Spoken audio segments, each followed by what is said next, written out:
Hey guys, this speech is actually a very personal one for me today. I'm going to start by telling you a little story about my past actually and how it got me to where I am today.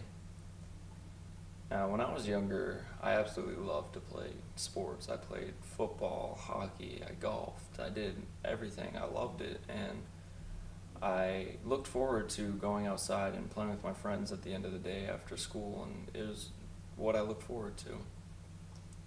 Then I started middle school, and all that social activity kind of slowed down and kind of set back, and I became less social, and I became more into video games and staying inside. This sedentary lifestyle that I had, it started to catch up to me, unfortunately, and so did my eating habits. I gained a lot of weight, and it came on fast, and this continued through middle school and even into high school.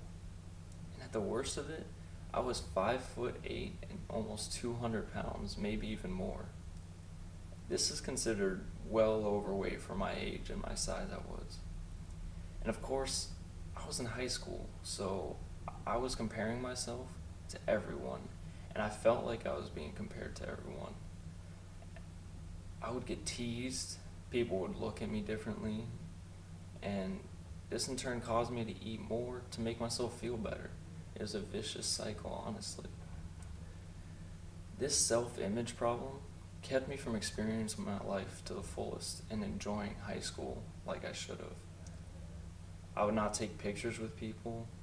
I would feel uncomfortable wherever I went because I didn't look as good as the other people. And worst of all, I felt like no one truly liked me just because of my size.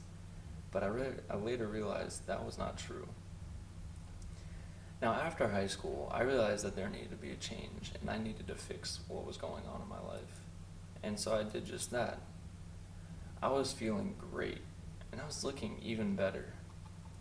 It was amazing seeing the transformation that I was able to go through.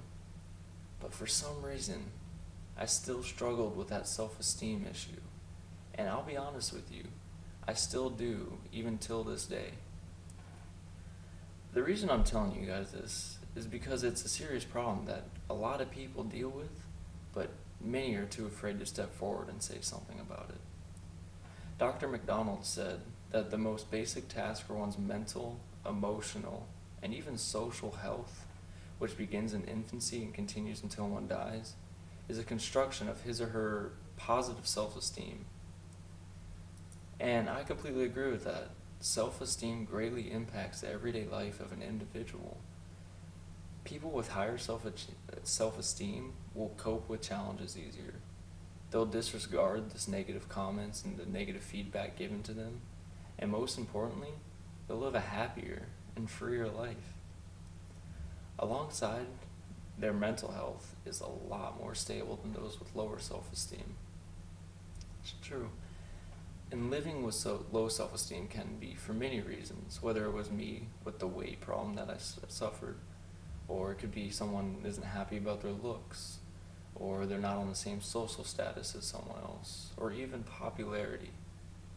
And Dr. Crocker and her colleagues have argued that some people may experience collective self-esteem just because they're especially likely to base their self-esteem on their social identities as belonging to certain groups. It's instinctive. Humans want to belong to either something or someone. And when someone is rejected from these groups, it's going to lower their self-esteem when compared to those who are more likely to be accepted by these groups. When an individual has low self-esteem, it's hard to break out of it.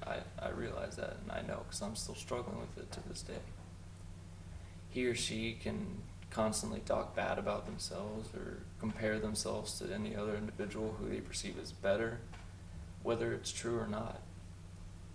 And believe me, change is not easy, but it is very possible.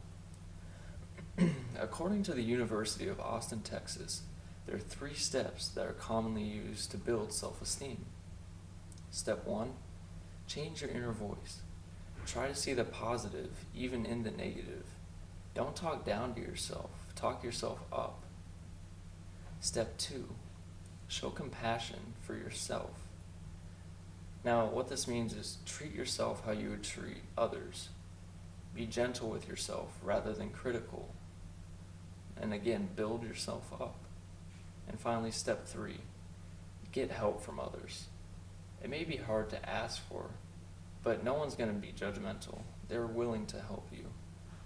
Ask your friends, your family, or even your professors. But whatever you do, just don't try to do this alone, because it's definitely an uphill battle. And if all else comes to terms, see a therapist. But at the end of the day, just don't think you're anything less than the next person. Because the truth is, nobody's perfect. But everyone is perfect in their own way.